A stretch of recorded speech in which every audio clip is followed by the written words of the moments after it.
In this episode of the Cliff Ravenscraft Show, I'm going to share with you a conversation I recently had with Greg Gerber. Greg is somebody who more than a decade joined my Podcasting A to Z online course and has since created over 150 podcast episodes, having conversations, inspiring people who are in their 50s and beyond that their greatest work is ahead of them. I guess if you haven't figured it out at this point, I'm over 50 now. And so he said, Cliff, thank you so much for letting us know that you're bringing back Podcast Answer Man and Podcasting A to Z. I think my audience needs to hear about what you have to offer. And so he invited me to be a guest on his show. Afterwards, I said, you know what? I think I'd like to share this conversation. Some of the things that you brought out of me in this conversation, I think are just right for the business strategy and mindset side of what I'd like my audience to hear. And so he gave me permission. I told him I'd give him a shout out. His podcast, by the way, is Forward from 50 at forwardfrom50.com. That's forwardfrom50.com. More about that at the end of this episode. Thanks for joining me today, Cliff. I really appreciate the time. You were an early adopter to podcasting. What attracted you to that? Well, I guess the same thing that attracted me to CB radio when I was a kid. Actually, even before that, as a toddler, the same thing that attracted me to, Mr. Microphone, if you remember that toy, a little plastic microphone. Didn't look a whole lot different from this ATR 2100 that I have here on my desk, but it was a little FM transmitter inside of a handheld microphone, battery operated, had an antenna, telescoping antenna at the bottom of it, and I could talk into this microphone and my voice is broadcasted to the radio. Going later, there was the ability for me to speak into a handheld two-way radio, CB radio, and I'm talking to people 10, 20, 30, 50 miles or in any direction around my house. And just the idea that I could be sitting in my home and my voice is transmitted out for other people outside of my neighborhood even, that's always been this wild and crazy attraction for me since I was a kid. And when at a young age, I thought I was going to go into amateur radio. I failed the test for amateur radio by one question, and I got too impatient to wait around for the next test to come along. And so I ended up going down the internet communications route instead of the analog communications route. And that led me into computer bulletin board systems, and that eventually led me to blogging for just over a decade. And when I learned that I could reach the same audience that my blog could reach, but by speaking into the microphone instead of typing, I'm like, yeah, I thought I was going to be an author, but no, I'm going to be a podcaster. That's what attracted me to it. You have the voice for all of this. That's for sure. Yeah. You know, I hear that a lot. And there's certainly maybe something about the tone of my voice and things, but I will say the way that I communicate now, you are hearing somebody who has been communicating in audio form into a microphone, telling stories, captivating audiences for 20 years now. I've done 55 podcast shows and I have produced well over 4,800 podcast episodes.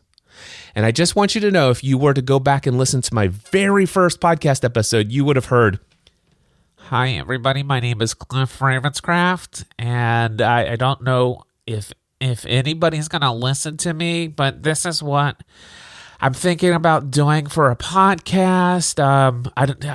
These are my interests. And it sounded terrible. But if you stick with something long enough, I am an avid fan of this quote that I first heard from Dan Miller years ago, author of the book 48 Days to the Work You Love. Find something that you love to do so much that you'd be willing to do it for free. Then become so excellent, master that skill to the level that people would pay you to do it. That's very good advice. I understand you were first your first career was in insurance, though. Isn't that correct? Yeah, the first, if you want to call that career, I basically started when I got married at the age of 22 or something like that. My mom and dad owned an insurance agency that they took over from my grandfather, who started the agency in 1937. And so, yeah, I was an insurance agent, independent agent that sold auto, home, life, health, and business insurance. And I did that for 12 years until 10 years into that journey, I started podcasting as a hobby. And for 2 years, I podcasted as a hobby. But along that journey, I discovered that there's no way I could devote the rest of my life to sitting behind an insurance desk. I had to actually communicate with my voice. That's neat. That's good that you stepped out like that. Did that create a rift with your family? Not at all. Okay, So good. the interesting thing is that after 18 months of podcasting as a hobby, I came home one day and I'm like, man, I used to love my insurance career, but I began feeling that it was a distraction from what I was put on this earth to do. And so I began to kind of hate my job like more and more every day.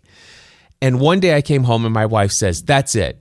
I want my husband back. The kids need their dad back. You already are making so much money just in your free time podcasting. You're going in tomorrow and you're telling your dad that you're going to quit. And so I made a decision that night, September 2007, that yes, I'm going to go in and give my dad a 90-day notice. I'm leaving in 3 months. At the end of 2007, I'm leaving the family business. And I thought when I made that decision, I'm going to go in tomorrow morning. My dad's going to talk me out of it and everything's going to be just fine.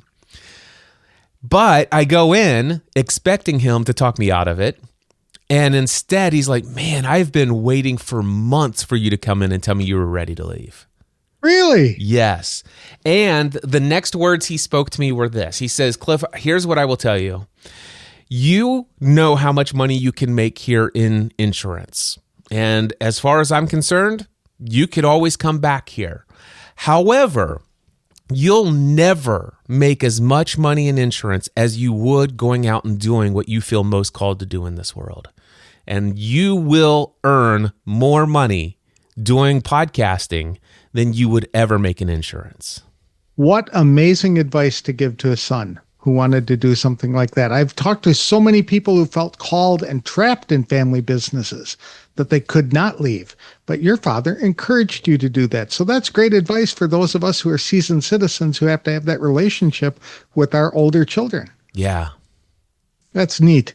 But I have to give you all the credit for my career in podcasting because you trained me everything that I needed to know: how to set up a podcast, where to go, the equipment to buy, how to record things. And you're instrumental in doing all of that. And you had a great business as the podcast answer man for a number of years, but then you decided to go into coaching. Yeah. Yeah. Do you want me to go into that, to Sure. talk about that experience? So yeah, what happened for me is when I started podcasting in December 2005, it was mostly my love was content creation. I never really thought about coaching. But what happened was I was producing about 7 to 15 podcast episodes a week of about 5 to 7 different shows. And people were starting to ask me questions. They're like, Cliff, first and foremost, how do I launch a podcast? And then there were people who are like, Cliff, I've learned how to launch a podcast. I am struggling. I'm spending somewhere between 6 to 8 hours a week every week trying to put out 1 episode a week. You are putting out 7 to 15 1-hour podcast episodes every week without fail. And you're doing it as a hobby in your free time. How on earth are you? And so basically, after 1 year of podcasting, I launched in December 2006 the Podcast Answer Man podcast. And I remember telling people, I was like, listen, I don't want you to think that I have all of the answers. That's not why I chose this. It's just that people come to me for answers related to podcasting. And so here's what I do know. I don't have all of the answers to your questions related to podcasting. But I am the person who knows exactly how to get those answers. And I'm committed to being of support and encouragement. And in the very first episode of that podcast, I said these words, December 2006. I know that this will never happen. However, wouldn't it be cool if one day I could leave my career as an insurance agent and become a full-time podcast coach and consultant?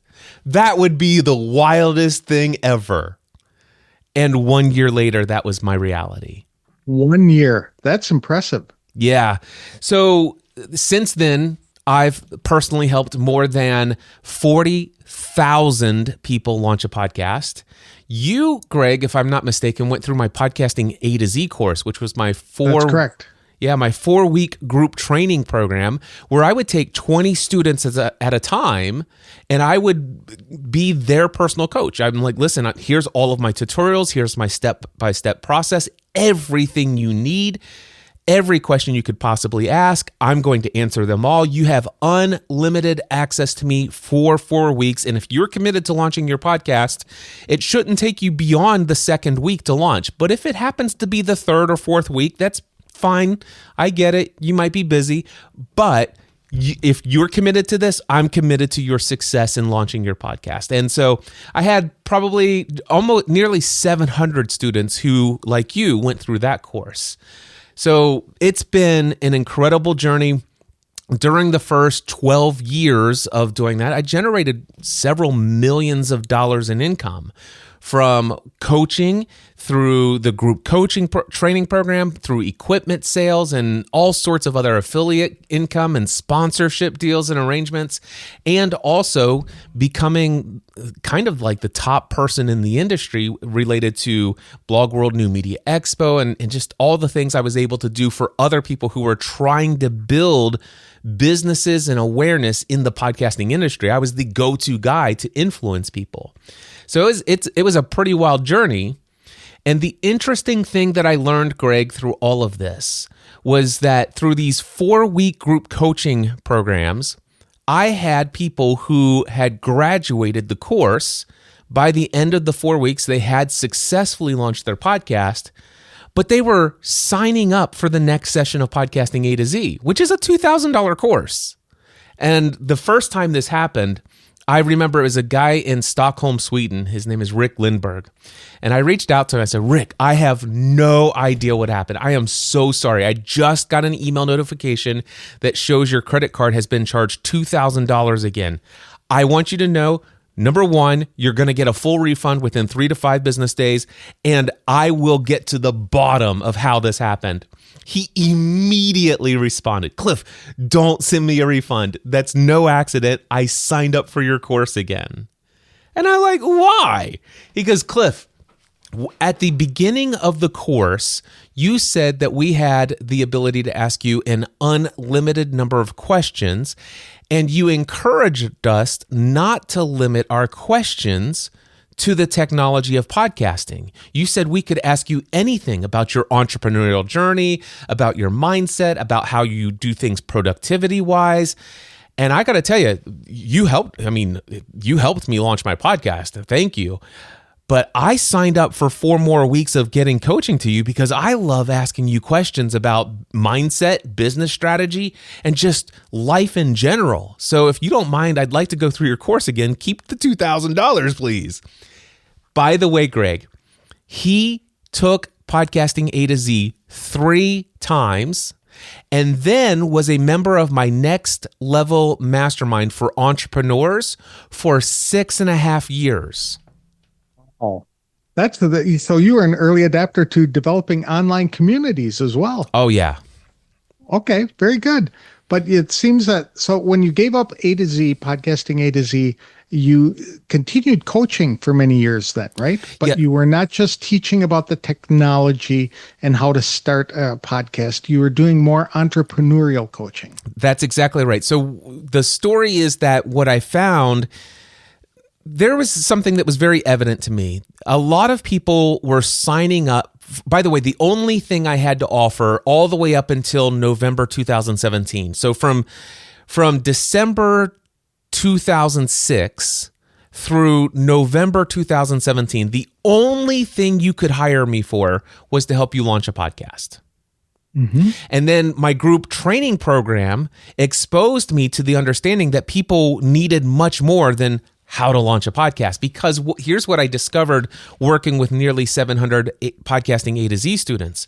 A majority of these people, their end result wasn't the launch of a podcast. They were hoping that a podcast would help them launch a side hustle business or a business that could generate additional revenue, either on top of their day job income or to replace their day job income. And what I recognized is that a lot of these people did not have any strategy for how to earn income or monetize their podcast. And also, many of them had an employee mindset. And even if they had a business, they were going to go out there and try to charge somebody $30 to $50 an hour for coaching. And I had been through that and know that you cannot earn a living doing coaching for $30 to $50 an hour. And so basically what happened, and what happened with all of those clients in A to Z, I was helping them understand business. And if your intended purpose is to earn income because you have a podcast, let's talk about how the podcast, instead of seeing it as your product, let's see it as a marketing tool for your products and services of your business. So instead of you creating a podcast and hoping you'll go find a sponsor for your show that has no listeners yet, how about you create a business product or service that people want to pay you for, and you become the sponsor of every episode of your own podcast?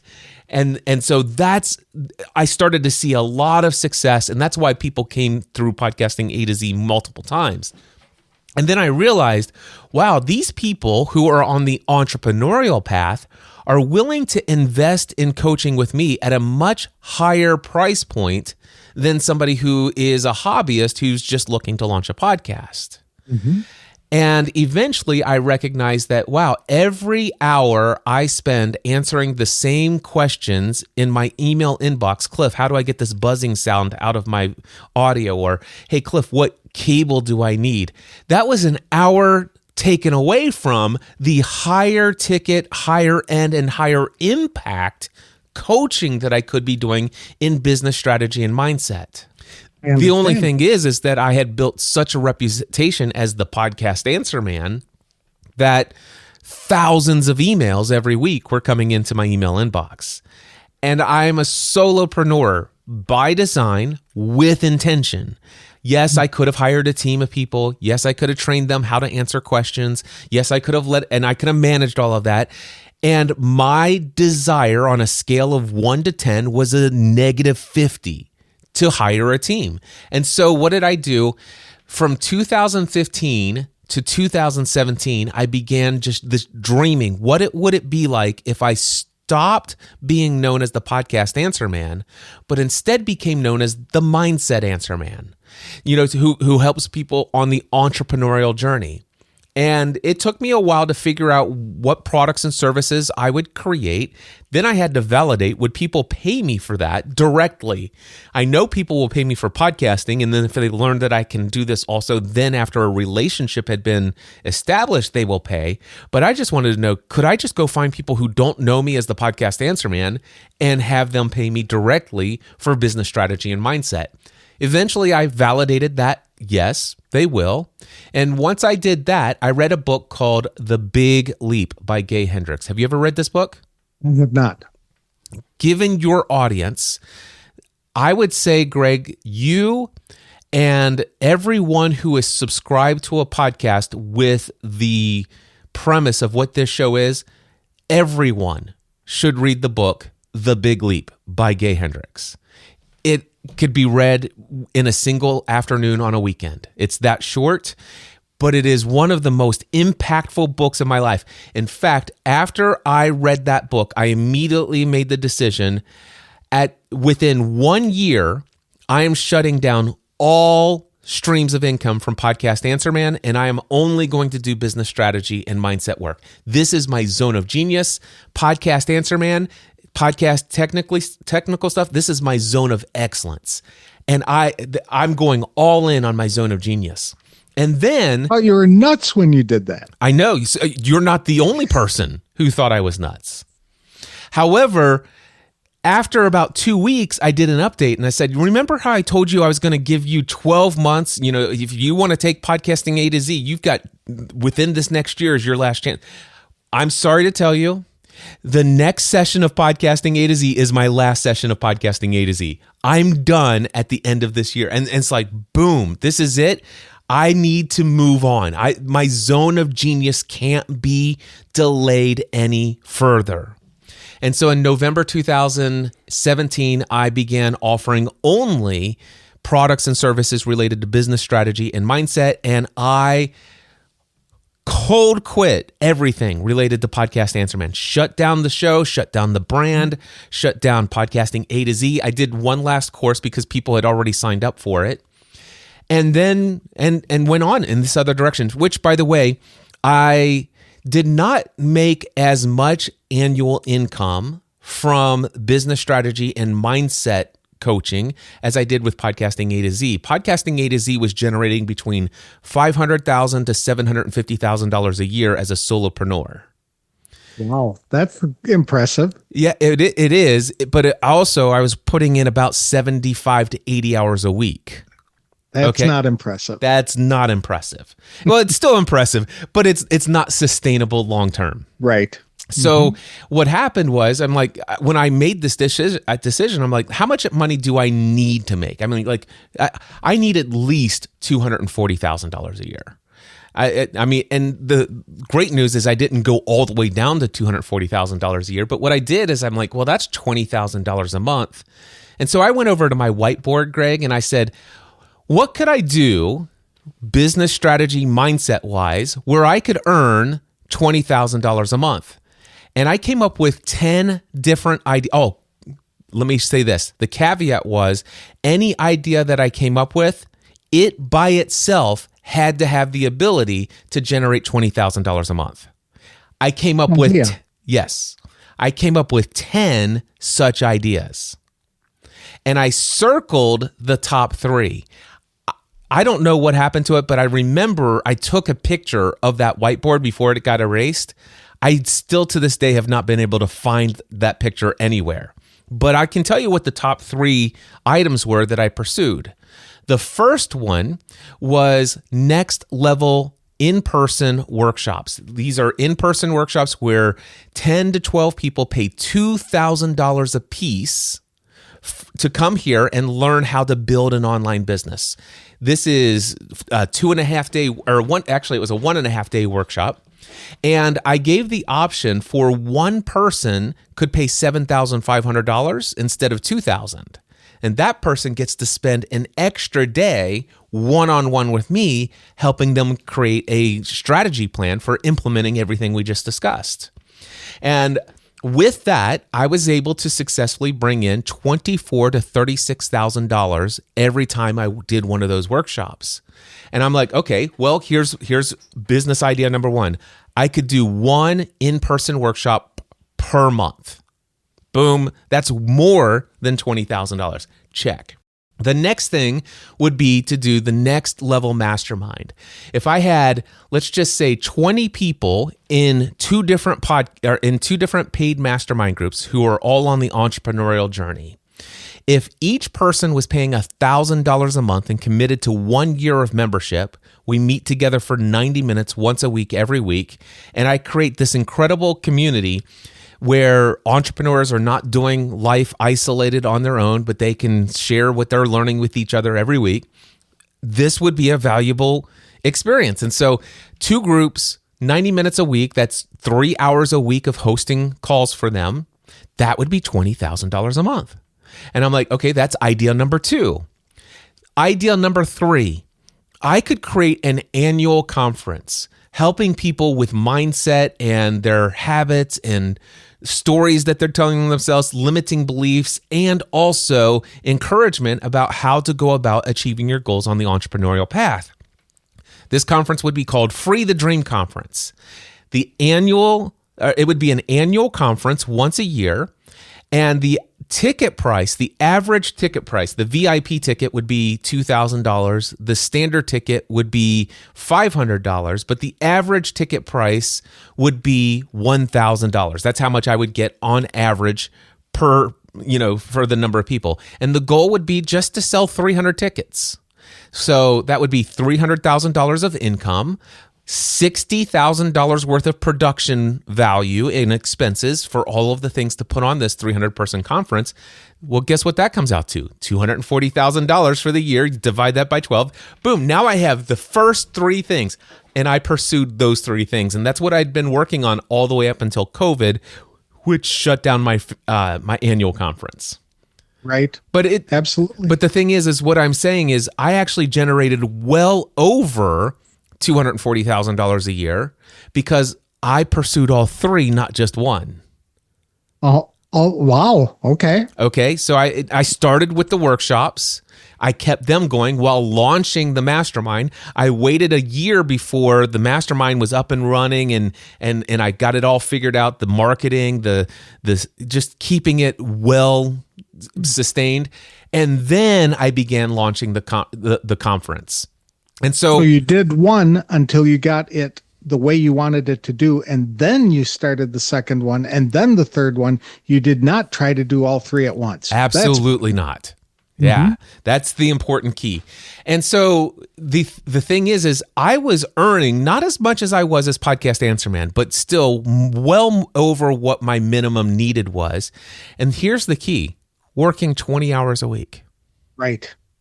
That would be beneficial. Yeah. Absolutely. So, Greg, you might ask yourself, well, Cliff, didn't you just bring back Podcast Answer Man and Podcasting A to Z? What the heck's going on? Well, here's the interesting thing. As I said, there was a little bit of a disruption in 2020. You may recall some sort of global thing happened, which shut down live events.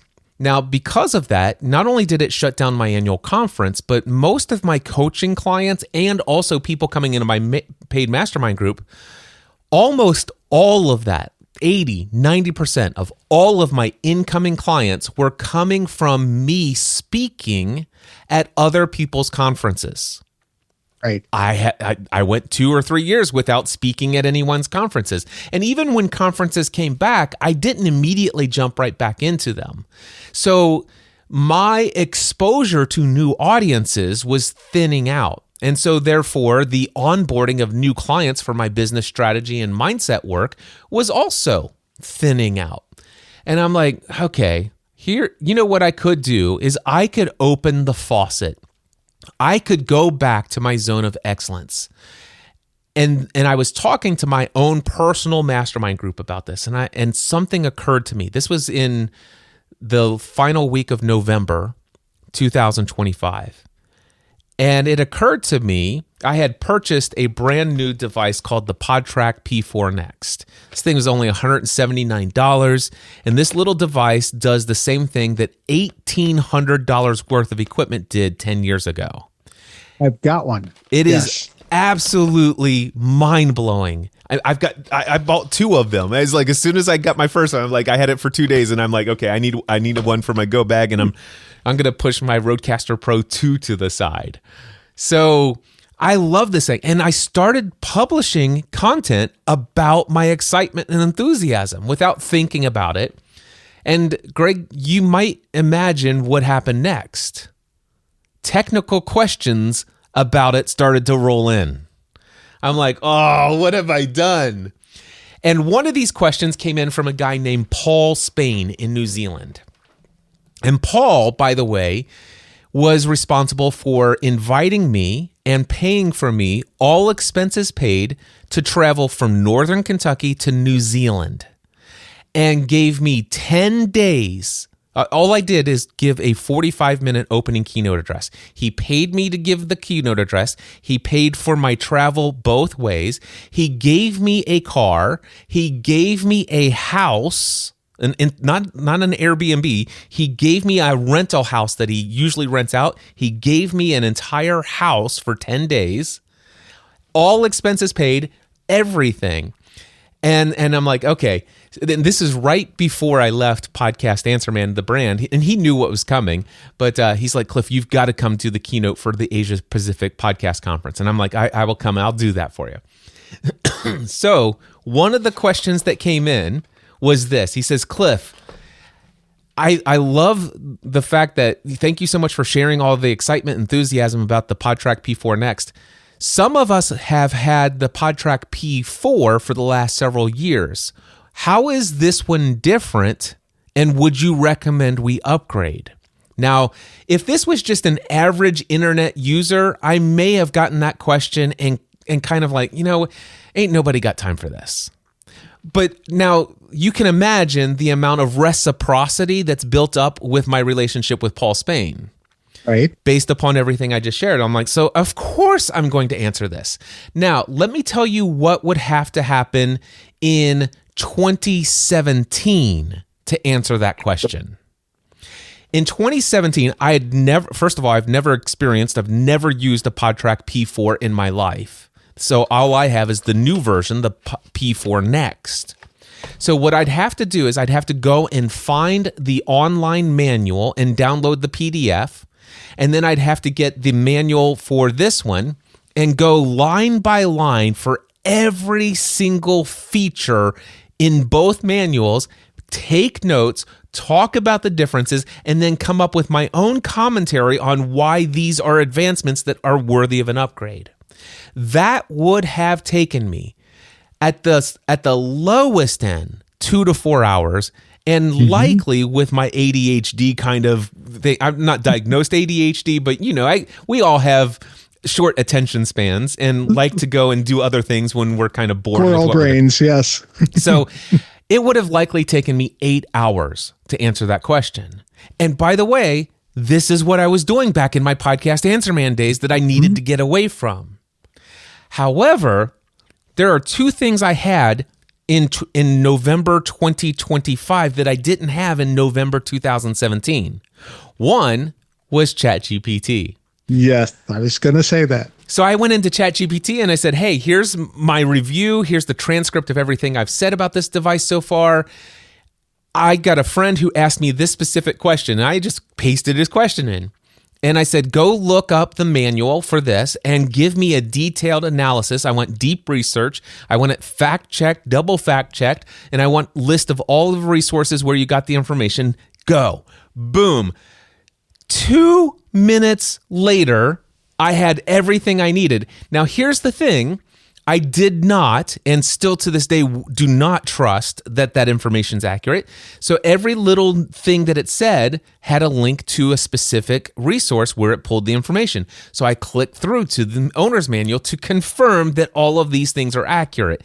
Because that's one of the things I still think we're needed in this world, because otherwise you're just taking ChatGPT for what it says, and I'm going to tell you, it hallucinates a lot. So anyway, I fact-checked everything, and then I pretty much created my own crafted response to this question, and what would have taken me 8 hours previously now just took place in 25 minutes. Incredible. That's tool number one. Tool number two that I didn't have back then is I have a Notion account, notion.so. And I have a knowledge base inside of Notion so that every time somebody asks me a question and I research an answer, I actually do all of that work inside of Notion. And then I just copy that information and then paste it into the comment on YouTube, or paste it into the comment on Facebook, or paste it into an email response. But all of the information is there. So guess what happened when the next 7 people asked me, how is this different from the original PodTrack P4? I went in, highlighted, paste, highlighted, copy, paste, copy, paste, copy, paste.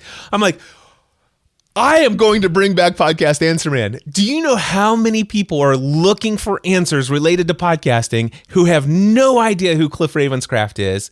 And many of them are on the entrepreneurial journey, who are looking to create additional income or looking to start a business or grow a business, who are struggling in their business. That is the business strategy and mindset work that I do. And what better way to get introduced to them than by going back to Podcast Answer Man and being available to answer the questions that they have. Would agree. And people over 50 are looking for things that they can do in their spare time and when they're retired and they have more time, but they don't want full-time jobs, in ways that they can use their knowledge and their influence and their skills to generate a little side income. I think that's brilliant. So you're bringing this back and you're opening up podcasting to a whole new audience, that being the over in 50s, the seasoned citizens, I like to call them, who will likely be able to benefit from this as well. Absolutely. And so, yeah, that's in a nutshell been the journey. And what I love about this, Greg, is somebody asked me, Cliff, do you regret having gone all of these years where you kind of stepped away from that identity, that branding? Because, it's almost like you're reestablishing that you're known for this. I'm like, well, I have some pretty long-standing relationships that all I have to do is phone a friend. For example, I've got a few podcasters that I have helped launch into the world that have hundreds of thousands and some of them over 1 million to 2 million followers.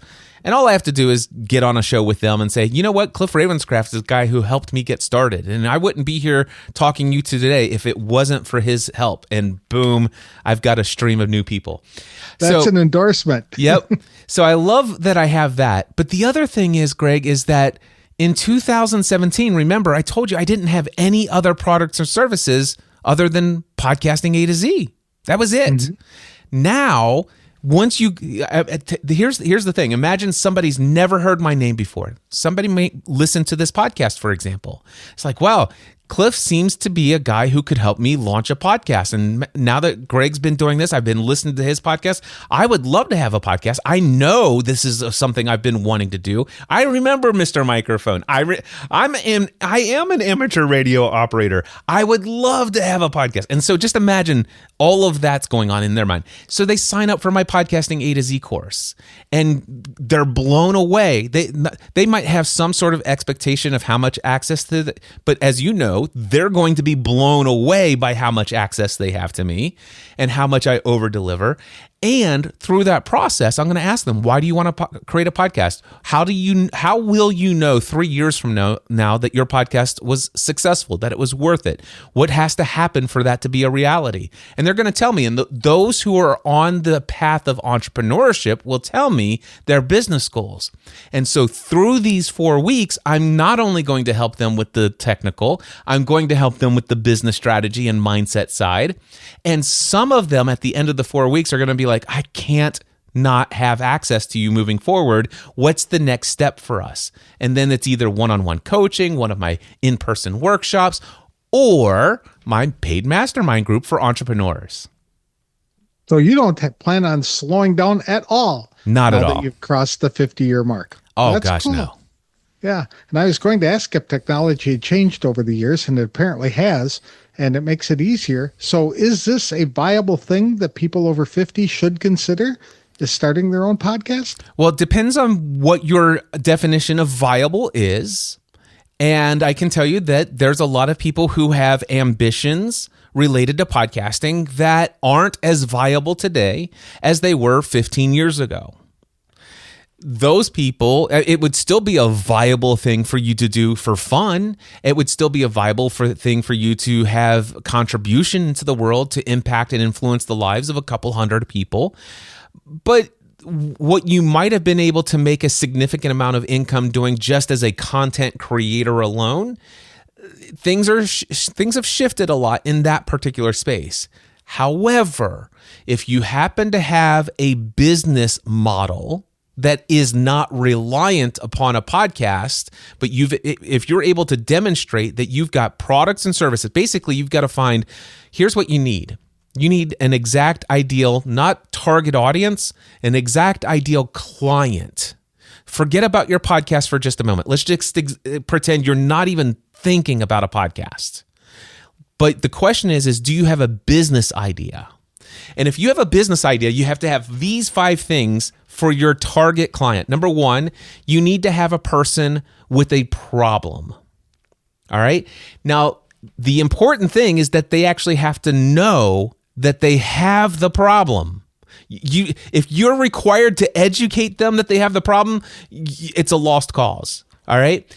So you have to have a person with a problem. And then number 2, that has money. There's a lot of people out there that have a problem, but they don't have number 2. They don't have the financial resources to pay for your solution. So number 2, you have to find a person with a problem that they know that they have, that they want to have solved, and that they have money. And number 3, that they're willing to pay to have it solved. You see, there's a lot of people out there who have the problem and they're aware of it. They have money, but they're not willing to pay to have it solved. It's just like, it's not that big of a deal. So guess what? You have to have a person with money. Person with a problem who has money, who is willing to pay to solve the problem they have. Number 4, you have to have the ability to solve that problem and solve it well enough that they're going to be so satisfied they're going to tell other people about you. All right. So number 4, you have to be able to solve the problem at that level. And then number 5, you have to want to solve that problem. It can't be something that you dread solving. It's got to be something that you love. It's the only way this is going to be sustainable. Now, Greg, if you have a business model that has a target audience that fits all 5 of those things, then yes, a podcast can certainly help, because a podcast is going to help you demonstrate who you are. You can create a podcast that will attract the audience that you've identified. You will be speaking in their language. You're going to be giving answers to the questions that they're have in their head that's keeping them up in the middle of the night. They're going to come to know you, like you, and trust you through the podcast. And that podcast, again, is going to be a marketing arm of your business. That's great. So we can have 2 different kinds of podcasts, one for the business, but one to just share your expertise with others. If you're really not trying to do a business, is that still something that seasoned citizens might be able to join? Yes. Let me, you could see how heavily I am focused on helping the entrepreneurial people, right? Absolutely. Let me double down on this. You do not have to earn money from a podcast. And so remember when you said, is it still viable today? If your definition of viable is, hey, can I still record a podcast in my home and then publish it to the internet and share what is on my heart to share in hopes that it will have a powerful and positive and profound impact in people's lives. And I would be okay if that's 50, 60 people that listen to each episode, or even if it's 100 to 200 people. I don't need to earn any money from this. I don't need hundreds of thousands. I don't need lots of accolades. I just need to know that each week somebody out there, a group of people, are interested and looking forward to what I have to share next in my next episode. Is that still, if that's your definition of viable, then yes, it's viable. Very good. I think a number of seasoned citizens would consider doing that because they are looking for a fun way to share their knowledge and to give them a sense of purpose and bring more meaning to their lives. And this seems to be one way that they could go out and do it. So to enroll in Podcast Answer Man, what would it take for them who wanted to get started the right way and learn from the expert to know how to get everything set up and just jump into it without having to watch a bunch of YouTube videos and try and figure it out on their own? Well, I will say that if you sign up for Podcasting A to Z, I am going to give you not YouTube videos, but my personal tutorials that will walk you through step-by-step how to do things there in your own home on your own schedule. However, the interesting thing, unlike those YouTube videos, for 4 weeks, if you hit any snag, every question you have, I am there to answer it. And you have access to talk to me beyond questions related to that. So podcastinga2z.com. That's where you go. Podcastinga2z.com. strategist.com. Sign up for my next session. As we're recording this, my next session is January 26th, but I'll be doing several of these through 2026, I'm sure. I'm not sure what the future dates will be, but absolutely, that's where you go. Podcastinga2z.com. It's like you're doing a lot of work. What do you do for fun now? I answer people's questions related to podcasting. I answer people's questions related to business strategy. I answer people's questions related to mindset. And I research all the things in my own life that help me in my own personal and professional development. I read books. I take notes. I journal. I hang out with my wife. I now have my amateur radio license. I bounce my voice off of the ionosphere and talk to people all over the world without the internet. Are the 3 kids still at home? So my 3 kids are young adults now. One is graduated from college and married. The other one is getting ready she's in her final year of college, and my middle child is in his second year of college. It is an exciting time of life. If you could turn the clock back, is there anything you'd do differently? No, absolutely not.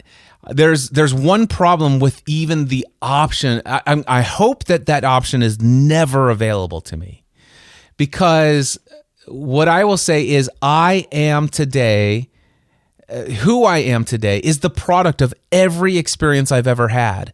And so to take away any part of who I am today, even some of the painful stuff I went through, much of the reason why people are willing to pay me so much money as a coach in business strategy and mindset is because I can take somebody who is just getting started on their entrepreneurial journey, or they've only been in business for 5 to 10 years, but they're struggling with a couple of things.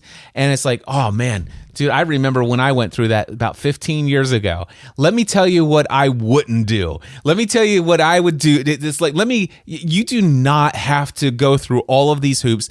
Here, just go here, do this, talk to this person. That's your answer. I've been through that like 3 different times. You do not have to beat your head against the wall 3 different times to learn this lesson. Let me just tell you the lesson.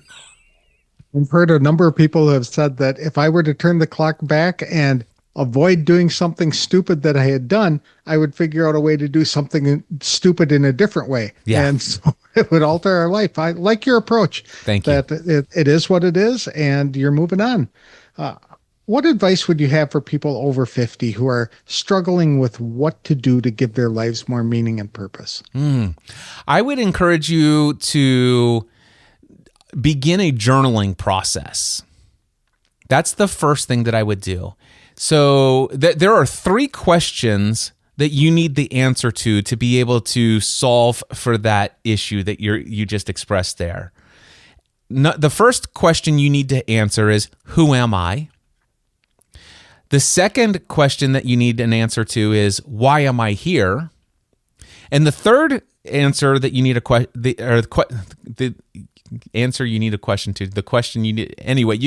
third question for you to ask is, what do I want? What do I desire? Now, you might think, well, who am I? This isn't your name or whatever, but what's your identity in this world? And it could go a whole lot more spiritual, soulful, metaphysical, whatever you want to call it. There's a lot that you could dig into on this question of who am I? And getting clear about the answer to that question is pretty valuable. And if you start off with surface level, I'm a husband, I'm a father, I'm a this, I'm a that, you could start there. But eventually, if you continue to journal about this question, you'll find that your understanding of who you are will evolve to a much deeper level. So I would encourage you to start that process. The second Great idea. Thank you. Because a lot of seasoned citizens, they lose their identity. They lose the job that they loved, and now they don't know who they are. So going through that process of trying to figure out who it is that they are, what they really truly like to do in life, and what they think they might have been created for, and then that's a great process. So number 2. And I just want to speak to that for a second. They didn't actually lose their identity. They lost their perception of their identity. And that's the key thing. That's what this journaling prompt is meant to do. Because let's just say this seasoned citizen, I think is what you said, that person may have done 35 years as fill in the blank career path, right? And devoted countless hours of their life every week to this for 35 years. And in some ways they think, well, my identity is that I am this career, I am this professional identity. I did these things. I accomplished I got these accolades. I got these awards. I had these achievements. But here's what I will tell you. If you go back to, let's just say 3 to 5 years before you ever entered that career path and asked, who was I then? You would have an answer. And it would have nothing to do with that, which means that that's not your identity. It was just a role, ROLE, that you played.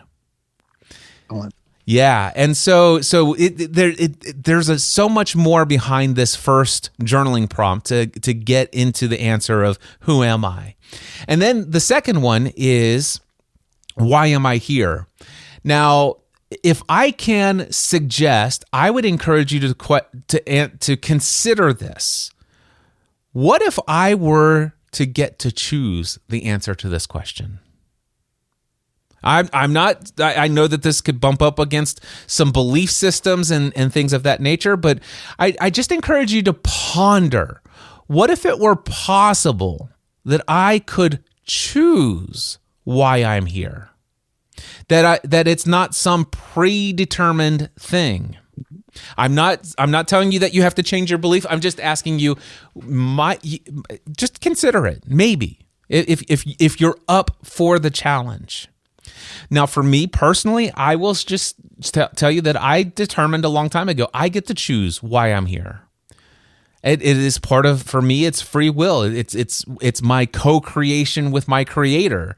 He gave me the option to choose. And so I can choose to go this direction or that direction and all these other things. And so I kind of like that. And then if I'm struggling, well, if I can choose, what would I choose? Well, that leads you to that third question. What do I want? Or what do I desire? And for that, I have an exercise, if you're up for it, Greg. Okay. It's called the 50 Things I Want exercise. Here's what I encourage you to do. Grab yourself a notepad, and at the very top of the page, write 50 things I want. And on the left-hand column, starting at the top, going all the way down, write 1 through 25. Flip that notepad over and then do 26 through 50. So you got 50 lines. Here's your exercise. Ask yourself, what do I want? If I could have anything I want, what do I desire? Now, here's the caveat. You cannot ask yourself, is this possible? Do not ask yourself, is this selfish? Do not concern yourself, what would people think if they knew that I wanted this? There has to be no filter whatsoever, and any answer that comes to your mind must get written into one of these 50 lines. Now, you go through and answer that. Now, some people have told me, Cliff, I went through and I got to 23 and I'm stuck. I'm like, well, this was what happens when we give up our dreams as a kid. So the thing, I can tell you right now, if I went to you at 7 years old, you would have asked me for 5 more notepads. You know, you'd have exactly. You'd have 50,000 things you want. And by the way, so much of it's more possible than you can possibly imagine. Anyway, so I was like, well, read me to your 23. It's like, I'd like to travel more. Well, great. Wonderful. I would now like you to fill in, let's just say 10 more lines with the top 10 places you'd like to travel. You know, so I'm telling you, once you unshackle your mind from this idea of who am I to want things, you'll find that the answers start flowing. So now your goal is to get to 50 things on this list. And they can be anything. They can be professional. They can be hobbies. They could be, if you want to, I at one point wrote down, I'd love to have a castle, own a castle on the South Island of New Zealand as a winter home, which, by the way, it means that when it's winter in the United States, it's summer in New Zealand. And I'd like to spend the summer in New Zealand on the South Island in a castle. It's like, now, do I think that's ever going to happen? No. Do I care what people think if they were to know that that's something that was a desire of my heart? Absolutely not. Do I care if it ever really happens? No. But if it were possible, would I accept it? If some crazy billionaire listened to my podcast all of these years and he passed away, and in his inheritance, he's like, you know what? I want to leave my castle on the South Island in New Zealand to this podcaster guy who meant so much to me. Would I accept it? Yes, I would. Yes, I would. So I put it on the list. All right. So once you have 50 items, then the next thing you want to do, flip the next page over into this notepad and type, or write on the top, my top 10 goals. On the left-hand columns, you're going to go 1 through 10. Now, here's what I want you to know.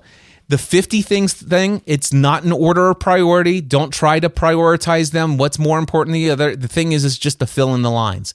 Same is true with your top 10 goals. These are not in order. However, you're going to look at your 50 things that you want, and you're going to ask yourself, should this be in the top 10? If the answer is yes, put it in line number 1 and keep doing that all the way through until you have 10 things. All right. Now, if you're doing this and something comes to your mind that should be on your top 10 list, but it wasn't on your top 50, just go write line 51 and add it. But keep it on your top 10. Now you have what we call your top 10 dreams. So you got your 50 things I want, your top 10 dreams. Flip over to another page. At the top of it, write my top 3 goals. On the left-hand corner or column, you're going to do 1, 2, and 3. This is in order. So now you have to actually look at your top 10 dreams. Out of these 10 things, what is the number one most important thing to my heart right now? That's your number 1 goal. Number 2, there are 9 more things on this list. Out of these 9, what's most important to my heart? That's your goal number 2.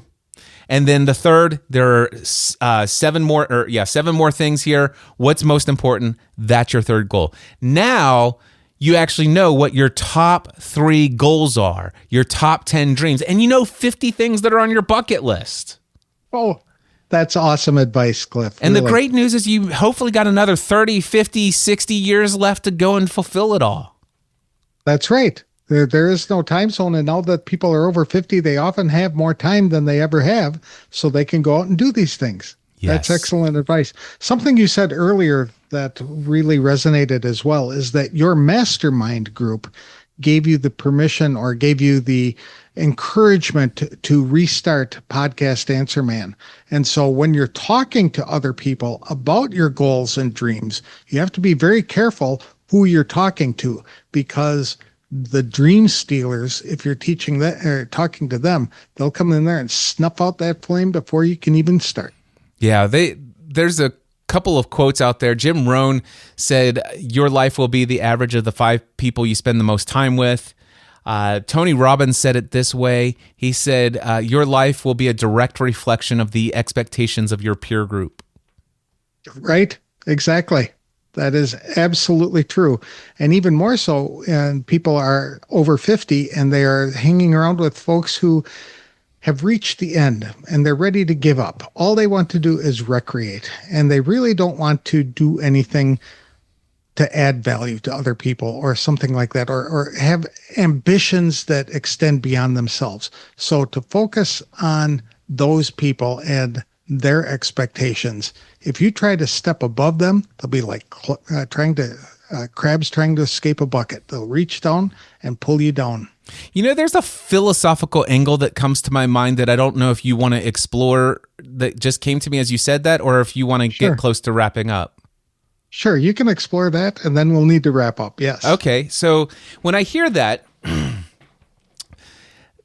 there's something about, because I'm in the amateur radio community now. I got my amateur radio license back in 2024, and I absolutely love amateur radio. It was a desire of mine since I was 17 years old to get that license, and I can't begin to tell you how much I love it. And as a result of getting my amateur radio license, I'm now very involved in the amateur radio community, which has a pretty aging population to it. And Yes. so I'm in it, and I'm in the Cincinnati, Northern Kentucky amateur area, and there's a lot of amateur radio clubs. And I would say the average friend that I have in the hobby is about 70 to 75 years old. Wow. And I will say this, there are a number of them who have put in their years of service into the community and stuff like that, and they are at a stage of life where, you know what, the most exciting thing for them is, hey, Cliff, what are you having for dinner tonight? And that is really a valuable conversation for them. Now, it could be easy for me to say that this person has a lack of ambition and this person has nothing more than their just hobby interest in amateur radio, and they're really not contributing anything to the world. But my philosophical angle is, you know what? They've sown into the value of the community of humanity for so many years. And you know what? They were sold the idea that one day they could go and play.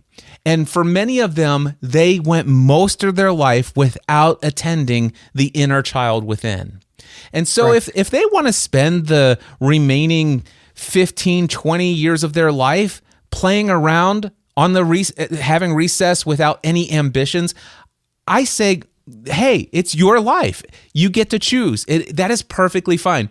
And so what I would say is that even those people, many of them have a pension or even Social Security income, whatever it is, you know what? They're still contributing members of society because they're still paying property taxes. They're still buying food. They're still paying utilities. You know, they're still actively and I think even those little economic things, while it may not be as ambitious as some of the other things, they're still contributing to society just by being a part of society. Some of them have medical conditions that require medical attention. And guess what? That's work for doctors. You know, I'm telling you, my philosophical angle on that is not to judge them for how they choose to live their life and not be as ambitious as I.